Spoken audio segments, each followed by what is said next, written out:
C'est l'histoire d'un artiste qui a la tête dans les nuages depuis bientôt 4 décennies. Alors, une grande partie de son œuvre est consacrée aux machines volantes. Pour en savoir plus, suivons-le dans son atelier, là où il crée, avec sa compagne, des objets poétiques et technologiques, des objets animés. Tout ce que nous faisons, nous, en animation, crée des illusions, en fait, parce que si on regarde bien, les ailes, en fait, ne changent pas de place. C'est uniquement les actes, parce qu'ils ne peuvent pas changer de place, puisqu'elles sont bloquées. Mais c'est une illusion qui fonctionne très très bien. Ces machines demandent des recherches approfondies, ce qui permet à Serge Reynaud d'élaborer de savantes théories sur l'aviation. Tous les inventeurs et les chercheurs dans ce domaine ont des grosses moustaches. Blériot, les frères Voisin, Clément Ader, enfin tout le monde a des moustaches. Et j'en ai tiré cette loi que si on n'a pas de grosses moustaches, on ne peut pas faire de progrès dans le domaine de l'aviation.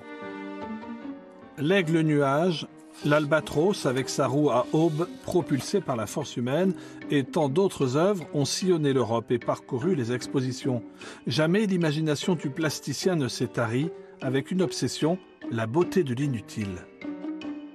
Je me suis profondément intéressé à l'histoire de l'aviation, à l'histoire des pionniers, toutes les machines rigolotes. Et c'est surtout ça qui m'intéresse, c'est tout ce qui n'a pas volé ou volé de travers. Mais moi, je veux garder cet imaginaire un peu à la Jules Verne, un peu à l'idée de l'aventure, des explorateurs, tout ce qui me menait dans mon enfance. La maison de l'artiste est aussi un peu une galerie d'art que l'on peut visiter.